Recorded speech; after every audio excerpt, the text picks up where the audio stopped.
So we went to see Tory Lanez Wednesday in Brixton. Overall, what would you give out of 10? I think I'll give it like a 3.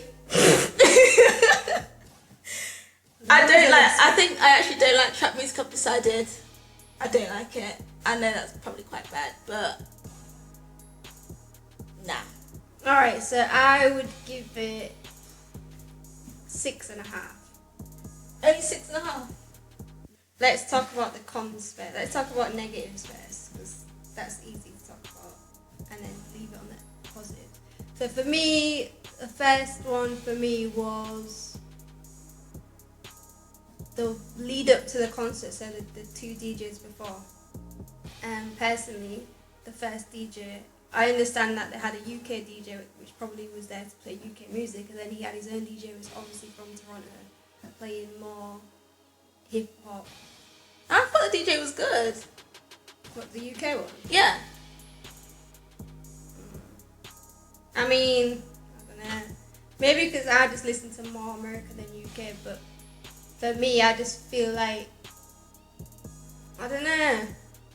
He just wasn't really vibes in for me, and the way he was dropping the tracks felt sloppy. I swear he played 2 J Hus tracks back to back. I don't know who did that. And then the second DJ, obviously he just sounded like he was just playing Future's mixtapes, to be honest.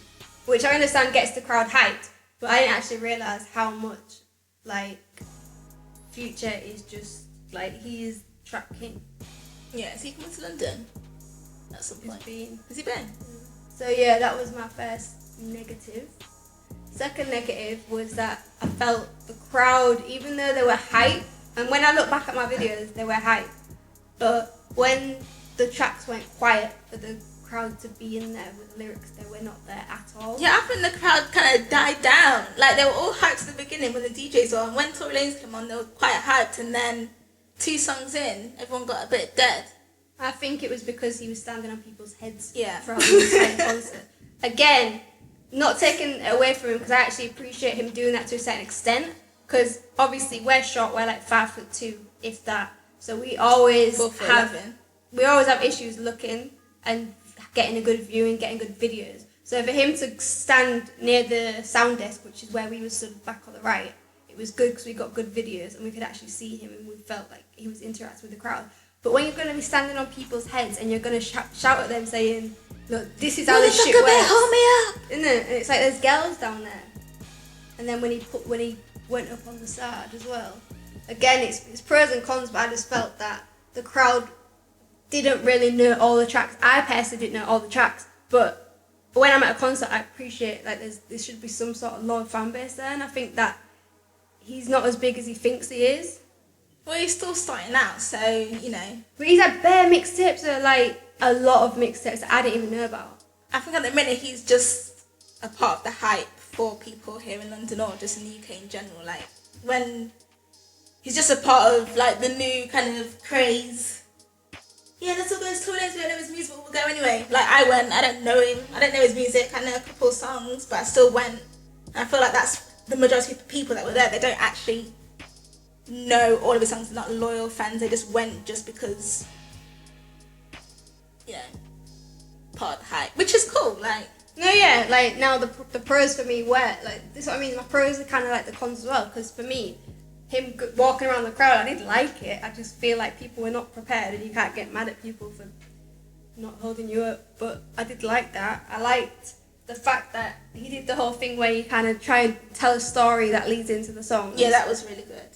But the only problem with that is people didn't even give a shit because people were talking and I couldn't even hear him. Because that many people were talking in the area that we were stood near the bar. All I could hear is people's conversations. Like, no one was even... Like, if we went to Drake, like, you probably wouldn't be able to hear a pin drop because people are so involved and so, like, in awe of him. But obviously, Tory Lanez, like, he's cool, he's sick, but he's not at that level yet. So I did like the little intros to his tracks. I appreciate that. And I appreciate that he did little things like he made us sing, didn't he? Like, he's like, if you know this song, and he like did what song did he do? Genuine Pony. Yeah, Big and tune. What other songs did he do? He did 2.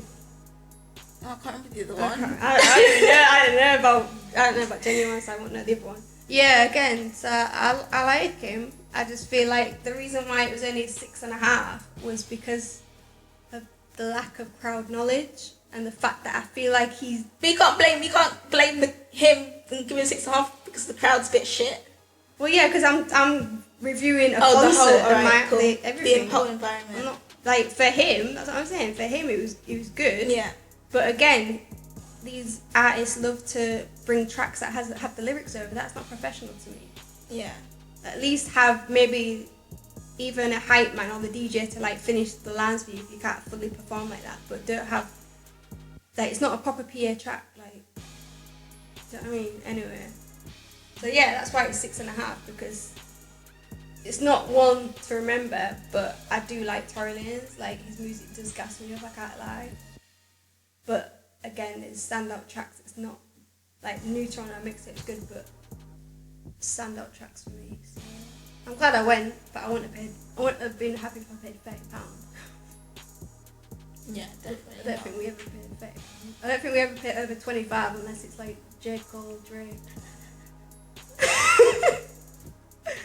To be honest. But yeah, I definitely want to go cool. and see like more up and coming hip hop artists, trap artists, whatever. Just because it is a good experience, just going to concerts in general, whether you like it or not. That's you know that's kind of the whole point of it.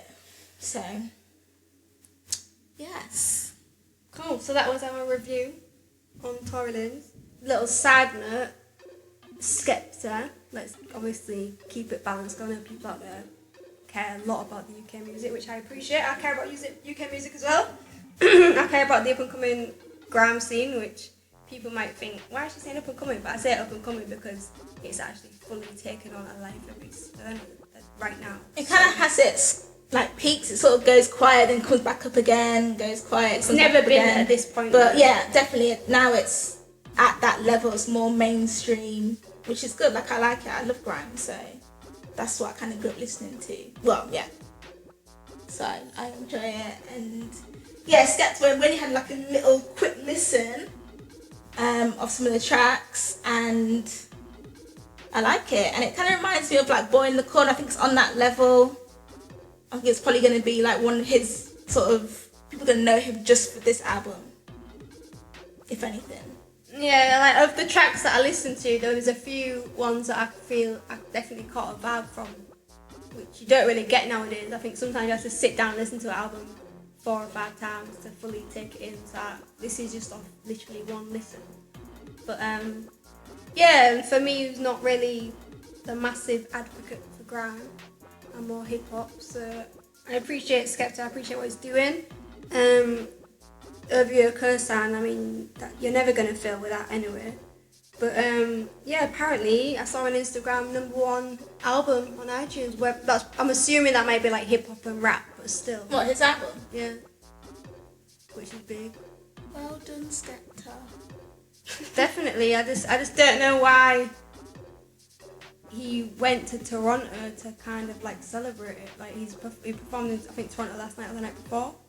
For like, and he was in Tokyo, which made sense because obviously Konnichiwa, even though he said that was a coincidence, which is random. So yeah, he was there, which is cool. But then you fly to Toronto to do a gig when like your album's been released. Like, I don't know why he didn't come to London. Oh, it was the Boiler Room event as well. Just looked up on Hypebeast. He premiered it, a Boiler Room event in Tokyo. Yeah. It's cool. And then he flew to Toronto. Anyway. Cool, but yeah, I'm gonna listen to it properly. I like the fact he's tried to sound American, or he's just himself British. He used to though. When he came with the kind of, he had that little pop phase. Yeah, or even when he did like that, what was it called?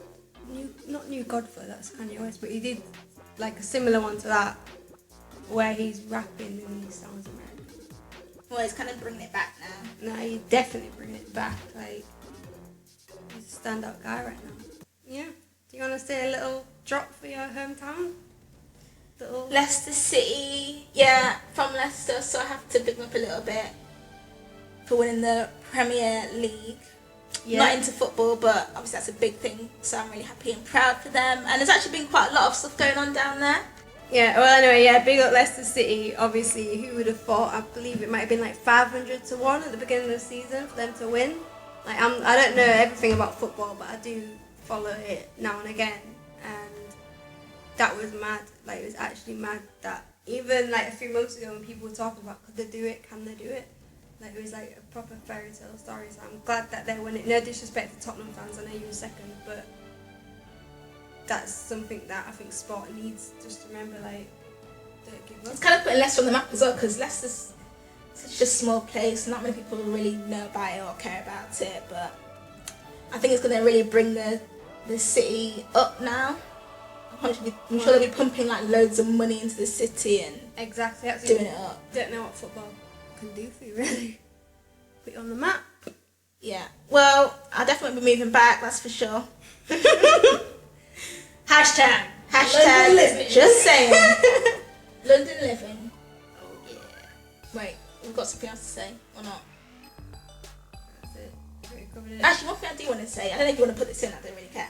But I went to this event on last week Tuesday, and they were talking about, it was like an event, it was called Subjectivity, and they always have like debates and stuff.